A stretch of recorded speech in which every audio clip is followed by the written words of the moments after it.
Olá, pessoal. Sejam bem-vindos ao canal da Associação Espírita Teresa d'Ávila, que vem apresentando a série Aspectos Morais na Revista Espírita, que tem como objetivo incentivar, divulgar o estudo, a leitura, a pesquisa, nos 12 volumes das revistas espíritas, publicadas por Allan Kardec entre os anos de 1858 e 1869.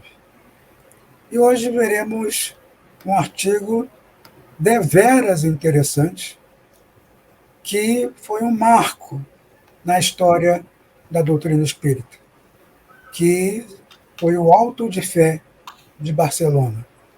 Você não conhece? Nunca ouviu falar? Então, não saia daí, que lá vem história. E traremos as informações sobre o que foi esse evento que marcou o Espiritismo. E esse artigo está na Revista Espírita de agosto de 1862. E comigo para contar essa história tão interessante, tão profunda e marcante, estão comigo os companheiros Sônia Hoffmann e Felipe Rocha. Olá, Felipe. Olá, Dudu. Olá, Sônia. Olá, nossos companheiros que estão aí de casa nos assistindo.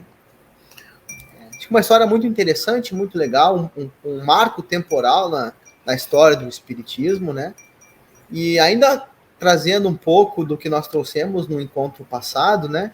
Essa mudança de um espírito após o desencarne, né? De um perseguidor que acaba tendo noção das realidades espirituais e que muda repentinamente de posição. Não é isso, Soninha? É, exatamente. Então hoje não é olá, é o olé! Uma vez que vamos falar do Bispo de Barcelona, saludos! Então vamos aos nossos amigos que aqui se encontram, o Eduardo, o Felipe, e a todos vocês que estão aqui. Nós hoje vamos compartilhar com vocês esse artigo e conversar um pouco mais dessas modificações, dessas possibilidades de mudança que nós vamos tendo ao longo da nossa vida, e que coisa boa nós podemos nos modificar, que coisa boa nós entendemos que nós somos como um rio que vai sempre em frente, adiante, e que pode ir se modificando, que necessariamente nós não precisamos ficar estagnados e nem devemos ficar estagnados, não é? Ficar estacionado é algo bastante problemático. Então, convidamos a todos vocês para, junto conosco, pensarmos e repensarmos sobre este artigo, e todas aquelas pessoas que quiserem ler na íntegra, não somente este artigo, ou reler este artigo, e também os demais artigos da própria Revista Espírita, as várias edições da Revista Espírita, podem ir até lá, o site da Federação Espírita Brasileira, e baixarem gratuitamente todas as edições da Revista Espírita, fazerem download gratuito, ou então fazerem a aquisição de alguns volumes físicos, o documento propriamente físico, não é? E para manusear. Algumas pessoas gostam de ler, sublinhar, fazer, enfim. Então, nós aqui temos possibilidades tanto de ler a partir do computador, quanto a partir do documento físico. Vamos lá, nossos amigos, vamos conversar sobre esse bispo de Barcelona, que tanto se modificou da sua encarnação para o seu... Antes de entrarmos propriamente no artigo, né, gostaria de esclarecer a quem nos assiste que o artigo ele faz menção a esse evento tão marcante do Espiritismo, o Auto de Fé de Barcelona. Mas o título do artigo é Morte do Bispo de Barcelona. E repetindo que está na Revista Espírita de agosto de 1862. Convém dizer, Eduardo, o que foi o Auto de Fé? Exatamente, Sônia. O Auto de Fé de Barcelona foi o seguinte: o editor Le Marie, né, que morava em Barcelona, ele encomendou a Allan Kardec 300 volumes de livros espíritas, entre os quais estavam o Livro dos Espíritos, o Livro dos Médios, o que é o Espiritismo, né, e outras brochuras também de cunho espírita. Kardec, né, preparou esses volumes, esses 300 volumes, despachou com todas as taxas, né, Alfandegárias. Necessárias, né, tudo direitinho, passou pela alfândega, mas naquela época, em 1861, havia uma polícia livresca, que era justamente o bispo de Barcelona, que, quando avisado da chegada desses livros espíritas, pediu um relatório a seus assessores sobre essas obras. E quando ele constatou sobre o que era, né, ficou apavorado, ficou assustado, Escandalizado. paralisado. Não, isso não vai entrar aqui, nem em Barcelona, nem na Espanha. Né? Ele se arvorou a condenar, a julgar e a condenar as obras de Kardec. Mas, segundo o próprio Allan Kardec, né, quando soube disso, bastava então que se devolvesse a Allan Kardec, né, a Paris, os livros que ele condenou. Mas não, ele parecia que queria dar uma demonstração de força, né, e na época ele tinha essa força, esse poder de fazer o que bem entendesse. O poder do clérigo, não é? Até acima das próprias autoridades legais.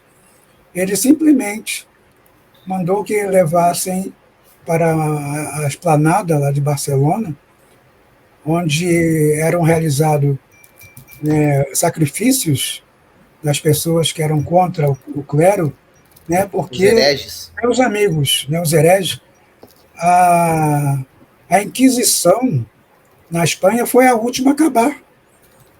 Ela oficialmente terminou em 1891, para vocês verem como essa coisa, essa atitude terrorista contra as pessoas que muitas vezes queriam somente exercer o seu livre pensamento, né, como as mulheres que queriam exercer o poder sobre as plantas medicinais, eram tidas como bruxas e foram condenadas à fogueira, né, e muitas pessoas, por simplesmente criticarem o clero, né, eu não sei como é que Voltaire não foi parar Voltaire não foi parar na fogueira, não, mas foi só preso, né?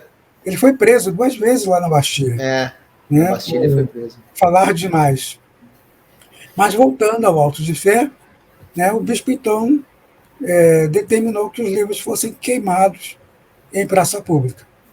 E assim compareceram assessores, escrivães, né, e um público enorme para ver o que estava acontecendo ali. Como sempre, o ser humano muito curioso, né, em torno de qualquer fogueirinha de São João. Então, e ficou admirado, por enquanto não entendendo o que era. Então, né, se colocou fogo nos livros, e quando o bispo percebeu, né, que os livros estavam envoltos em chamas, se retirou com seu séquito, né, de bajuladores e assessores. Assim que a fogueira apagou, ficaram as cinzas, a multidão em volta foi ver que livros eram esses. E, né, por sorte, até do Espiritismo, alguns livros ainda estavam semi-queimados, já, que conseguia revelar os títulos, né, e o que se tratava aquilo. Então, sorte é bom, Dudu. Hã? Sorte é bom, né? Eu fiz uma aspas aqui no sorte. Agora, aconteceu um fato, né, bastante interessante nisso tudo. Porque, é claro, qualquer um de nós ficaria extremamente chateado, né, ou indignado com o ato desse bispo, né, que bastava simplesmente devolver para Allan Kardec. Mas aí, quem me aparece para Allan Kardec? Tchan, tchan, tchan, tchan. Quem? Tem o seu guia protetor, né, o espírito de verdade, ou da verdade. E Allan Kardec perguntou se ele teria o direito de processar, né, o governo francês sobre esse gesto translocado do bispo. Não, governo espanhol. Espanhol.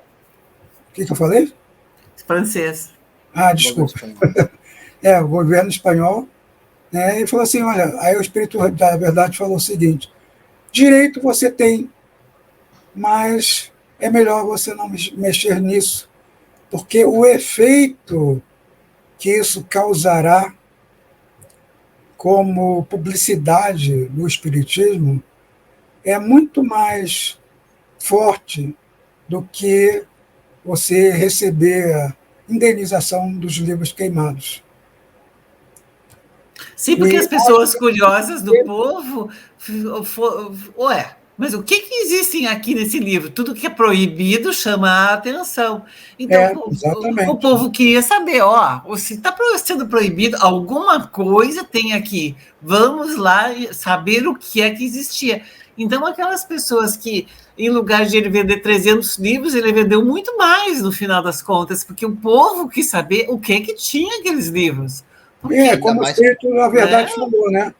Ele falou o seguinte, que vamos dizer que tenha chegado às mãos de 300 pessoas, né? Que Le Marie conseguisse vender os 300 livros. No máximo passaria para uma ou duas pessoas, né? Que iam ler, ou iam ler em parte e tudo. E com esse evento do Auto de Fé, da queima dos livros, isso se espalhou pelos jornais da Europa toda.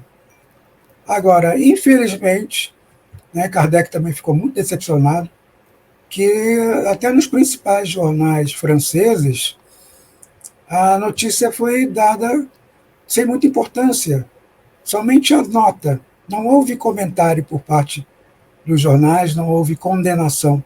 Houve simplesmente a notícia em si.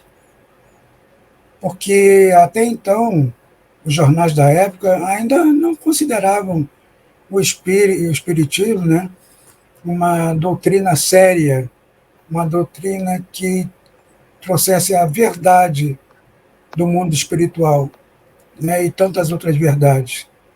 Então, nós estávamos no tempo de considerar o espiritismo aquela fantasia, aquela brincadeira das mesas girantes, né? Mas a propaganda boca em boca foi muito maior. Sim, essa queima de livros gerou uma publicidade intensa, não só na Espanha, mas como no resto de todas as localidades para onde chegou a notícia. Então, as pessoas, por curiosidade, por interesse, quiseram saber o que é. Então, vamos ter cuidado, pais e mães. Muitas vezes a gente proíbe coisas dos filhos ou de outras pessoas, e daí é que procuram fazer, não é? Então, às vezes, a negação ou inviabilizar, não leiam tal livro, ou vamos proibir que tal livro seja lido, aí que muitas pessoas vão ler o livro. E o fato de queimar também, né? Porque a gente volta um pouquinho na história, os tribunais do Santo Ofício, né? Que eram os tribunais da Inquisição, eles julgavam casos e os casos que eles achavam mais importantes iam para a fogueira. Só que ninguém que era irrelevante ia para a fogueira, né? Não se queimariam livros de meras mesas que estavam apenas por brincadeira, né? Isso não seriam livros que chamariam a atenção do clero, né? Seriam livros que têm alguma importância religiosa, alguma relevância. Então é bem nesse aspecto, né? De, se queimaram aquilo, é porque algo tinha de importante naquilo ali, né? Tinha até a obra da irmã Dufour também, de Joana d'Arc, né? Mais uma irmã vez, Cidufo, né? A irmã Exatamente. Cidufo também tinha livros de irmã Cidufo, que era uma das médiums de Allan Kardec, não é? Que trabalhou com mais Allan uma Kardec. vez a Joana d'Arc foi pro fogo, né? É verdade. Mais uma vez a Joana d'Arc indo para a fogueira, né? Então isso aí também deve ter chamado bastante atenção de todo mundo. Ela foi queimada na França, mas também foi queimada na Espanha, pelo jeito. Foi queimada na Espanha também, né?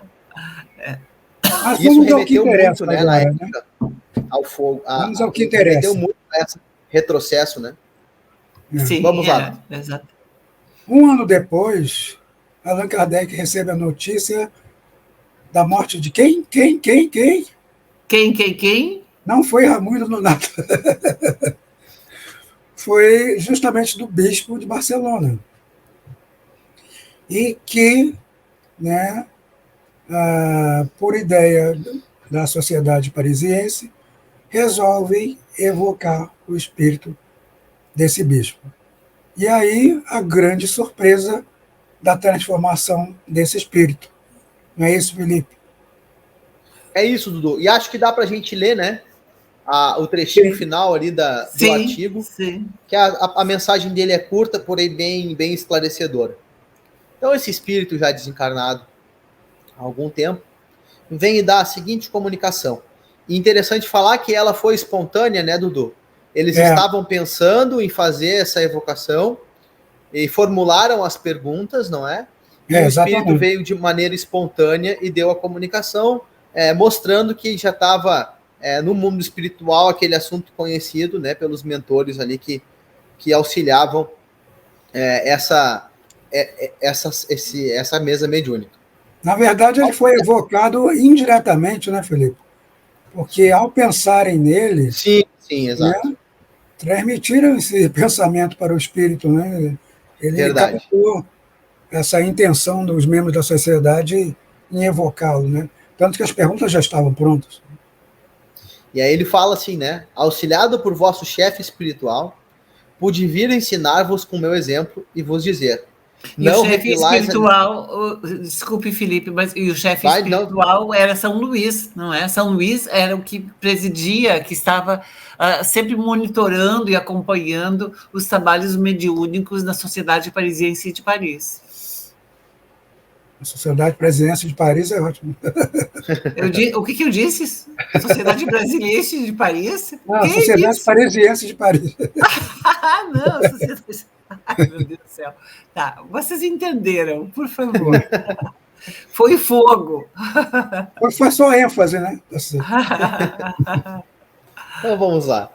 Auxiliado por vosso chefe espiritual, São Luís, bem como disse a nossa querida Sônia, pude vir ensinar-vos com o meu exemplo e vos dizer: não repilais nenhuma das ideias anunciadas, porque um dia que durará e passará como um século, essas ideias amontoadas clamarão como a voz do anjo. Caim, que fizeste de teu irmão?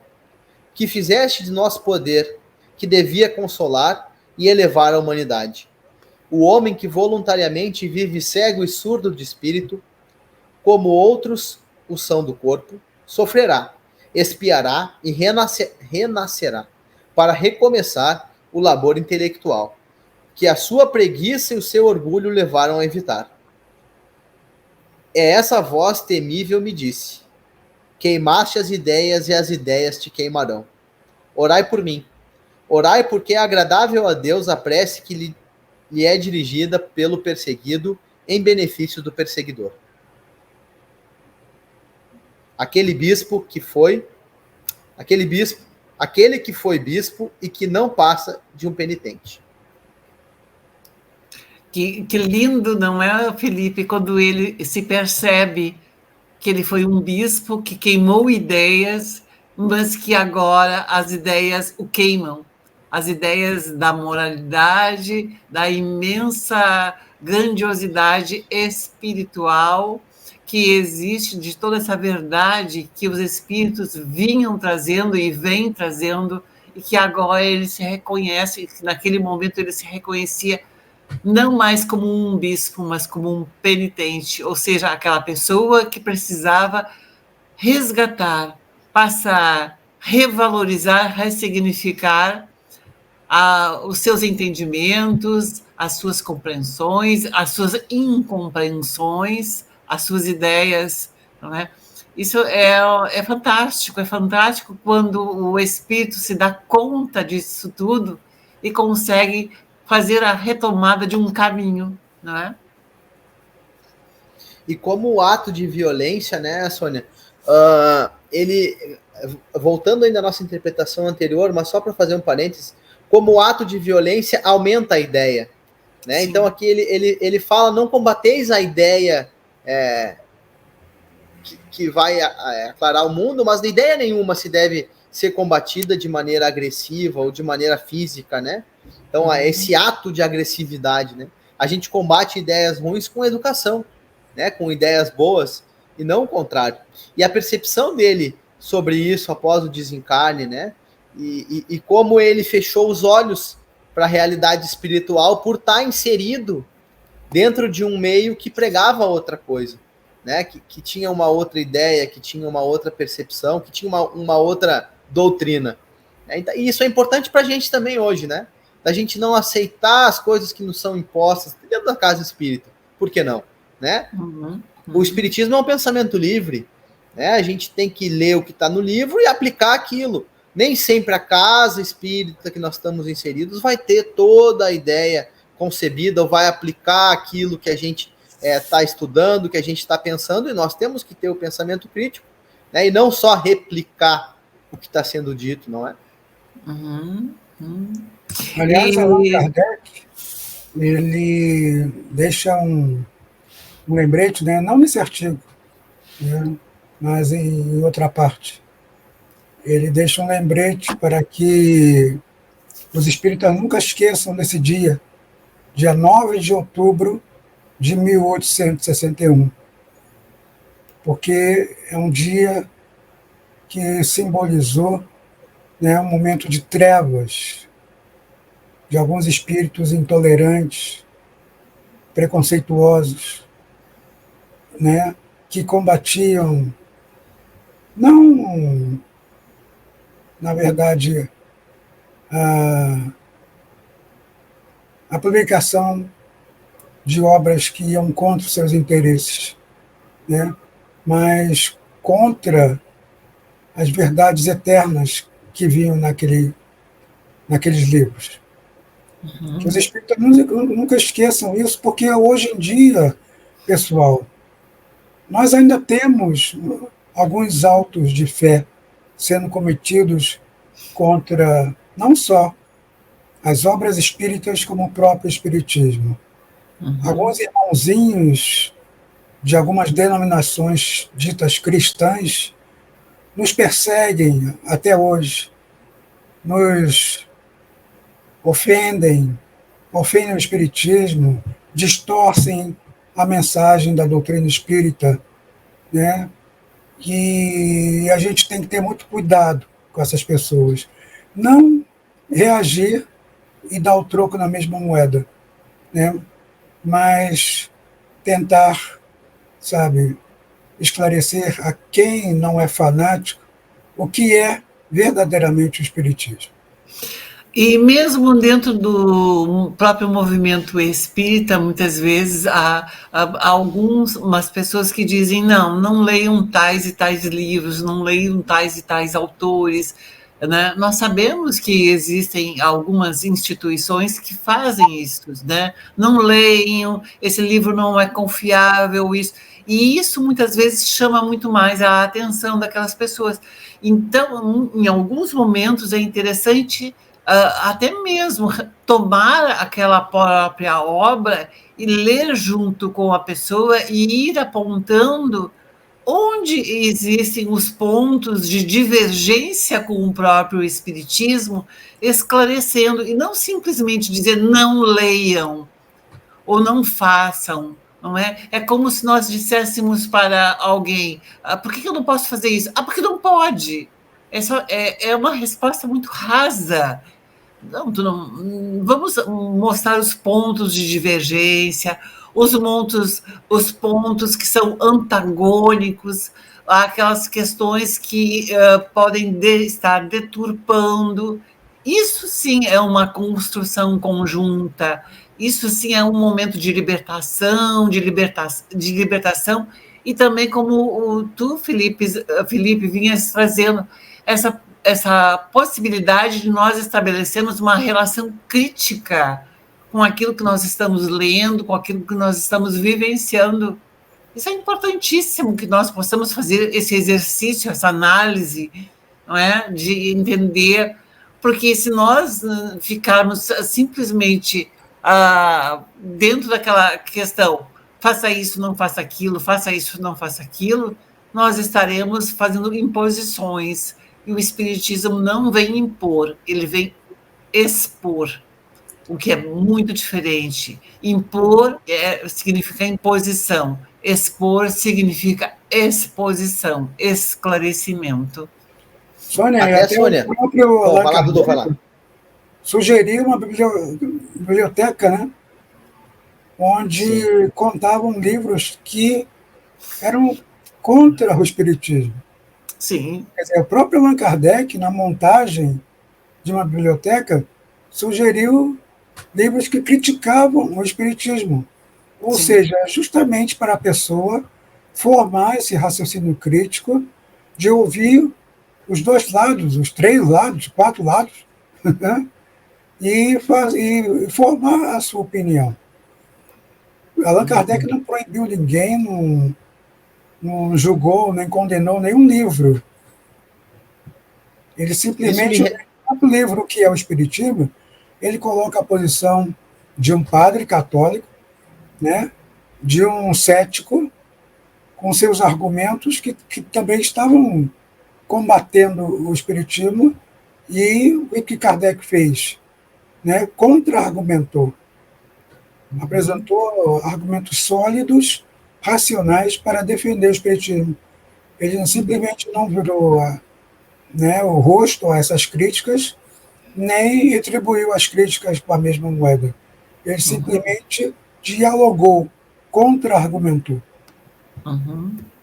Tu ias falar alguma coisa, Felipe? E o Kardec utilizou nesse livro uma técnica que a gente pode utilizar também. Inclusive, eu fico com o compromisso aqui de gravar vídeos depois sobre o How Read Books, né? Como ler livros. Que é um livro muito interessante do Mortimer J. Adler, enciclopedista britânico, que vai exatamente falando dessa capacidade da gente criticar o que a gente está lendo e da gente ter uma base sólida para, depois de terminado o livro, né, poder fazer correlações. Então tem um tipo de leitura chamado leitura sintópica, onde você lê 2 ou 3 livros sobre o mesmo assunto com visões diferentes. Isso, quando a gente consegue fazer, é extremamente legal, porque tu vai vendo posições diferentes sobre o mesmo tema, sobre pontos de vista diferentes, e isso vai estimulando a nossa crítica. O Kardec fez exatamente isso, né? Nesse livro que trouxe as 3 posições, do cético, do padre, e depois trouxe a visão do espiritismo. Ele vai fazendo essa sintopia entre as ideias. E é importante que a gente faça isso. A gente não pode aceitar as coisas de maneira tão fácil assim, da gente ler, mas isso aqui é a verdade. Será? Se questiona, confronta com a obra, confronta com o que está escrito no Espiritismo, que a ciência traz, com o que o Cristo disse. A gente tem que fazer isso. A nossa doutrina é ciência, filosofia e religião, não à toa. Nós temos que confrontar os pontos, para que a gente não incorra no erro. E aí, voltando para o que a gente já tinha falado no último episódio, né? Se a gente tiver errado, que a gente esteja errado convicto. Bom, eu li isso, eu acho isso. Sim, passou pelo teu crivo da razão, não é? Exato, e ali na frente, se tu te der conta que estava errado, tu vai mudar, porque tu está sendo crítico, analítico, e tu está buscando de maneira verdadeira, desculpe a redundância, de maneira verdadeira a verdade, né?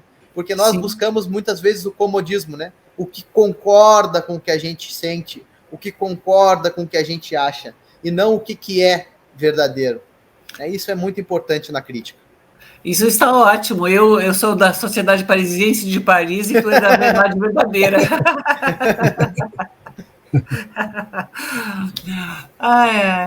Então, olha, e é fundamental muitas vezes que a gente possa também ler esse material, Porque muitas vezes vem um companheiro, vem uma pessoa e diz: eu li tal livro, mas se nós não temos o conhecimento de tal livro, como é que nós vamos conversar? Porque aquela pessoa muitas vezes pode vir com ideias deturpadas, ideias confusas, e a gente não sabe exatamente de onde ela tirou. E ela diz: não, mas eu tirei isso de tal livro, mas eu não li tal livro. Então, como é que eu posso, assim, de uma forma fraterna e de uma forma amigável, sentar com aquela pessoa e dizer: bem, estava aqui escrito isso nesse livro, mas foi realmente isso que tu entendeste? Porque muitas vezes também a pessoa pode ler e deturpar o que leu, e não é exatamente aquilo que estava escrito, e sim aquilo que a pessoa interpretou e entendeu. Então, é fundamental que nós possamos desenvolver. E o bispo de Barcelona, no momento que ele desencarna, e foi rápido, hein? Eu entendi que foi muito rápido. Em um ano, quando ele já estava na pátria espiritual, ele já conseguiu perceber tudo aquilo que talvez já estivesse germinando dentro dele, mas que ele não queria dar o braço a torcer, de que existiam verdades que iam para além daquilo que os eclesiastas da época estavam utilizando. Estavam com uma grande dificuldade de dizer: puxa, mas os espíritos vêm trazendo verdades muito fortes, verdades muito amplas, e que nós não temos este conhecimento, e talvez até fosse uma arrogância deles desconhecerem e não quererem mostrar que não estavam desconhecendo. Então, vamos queimar, vamos acabar com isso tudo. Não é? E esse bispo de Barcelona, ao desencarnar, ele consegue entender a amplitude de tudo isso e consegue fazer esse caminho, não é? Esse caminho de volta, de reconstituir, de ver onde ele teve os seus equívocos e enfrentar esses equívocos, não só reconhecer, porque nós, muitas vezes, no nosso arrependimento, nós precisamos reconhecer que nós tivemos um equívoco, mas também enfrentar e tentar superar isso e tudo. E nos parece que isso o bispo estava querendo fazer no momento em que ele se diz: alguém que hoje é um penitente. Não é? Dudu, nós estamos com um horário bem avançado, mas eu gostaria de fazer um pedido. Como Kardec respondeu a esse pedido do bispo da oração? Pode esclarecer para nós? O bispo pediu oração do perseguido ao perseguidor, né? Ou foi a resposta Sim. do Kardec para isso? Acho melhor você ler, Felipe. Fica melhor. É? Tá, podemos ler então. Né? Mas ela é um pouquinho longa. Eu vou resumir. Só aquele trecho ele fala justamente da prece. Né?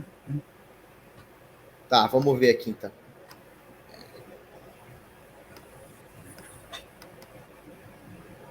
Que humildade é dele, né? De pedir a que orem por ele.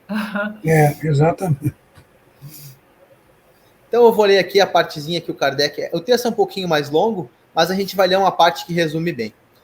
Este contraste entre as palavras do Espírito e as do homem nada tem de surpreender. Todos os dias vemos criaturas que, depois da morte, pensam do modo diferente do que pensavam durante a vida. Uma vez caídas as vendas das ilusões, o que é uma prova incontestável da superioridade, somente os espíritos inferiores e vulgares persistem nos erros e nos preconceitos da vida terrestre.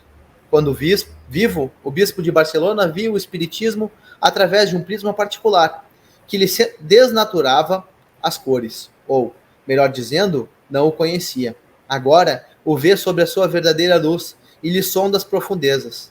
Caído o véu, já não é para uma simples opinião, uma teoria efêmera, que se pode sufocar nas cinzas. É um fato, é a revelação de uma lei da natureza, lei irresistível como a força da gravitação. Lei que deve, pela força das coisas, ser aceitas por todos, como tudo que é natural. Eis o que agora compreende e o que o fez dizer: As ideias que queimei, me queimarão. Dito de outra forma, será tragado pelos preceitos que tinha levado a condená-lo. Não podemos censurar pelo triplo motivo de que o verdadeiro espírita ninguém condena, não guarda rancor, esquece as ofensas, e é o exemplo do Cristo. Perdoa aos seus inimigos. Em segundo lugar, longe de nos prejudicar, ele nos foi útil. Enfim, porque reclama de nós a prece do perseguido para o perseguidor, como a mais agradável a Deus. Pensamento todo de caridade, digno da humildade cristã, revelada pelas últimas palavras. Aquele que foi bispo e que não passa de um penitente. Bela imagem da dignidade terrena deixadas à beira do túmulo, para se apresentar a Deus tal qual se é, sem os aparatos impostos do homem. Espírita, perdoemo-lhe o mal que nos quis fazer, como quereríamos que as nossas ofensas nos fossem perdoadas. E oremos por ele, no aniversário do Auto de Fé, 9 de outubro de 1861. É isso, meus amigos. Um grande abraço a todos e fiquem com Deus. Adiós, muchachos e muchachas. Até o próximo encontro. É isso aí, gente. Vamos tirar a venda das ilusões que ainda temos, mas que, como espíritas, temos tudo para retirar essas múltiplas vendas que ainda possuímos, né, diante da influência materialista que nos bombardeia diariamente. Um abraço a todos e até o próximo vídeo. Hasta la vista. Até a próxima. Não ponham fogo em nada e até o nosso próximo encontro.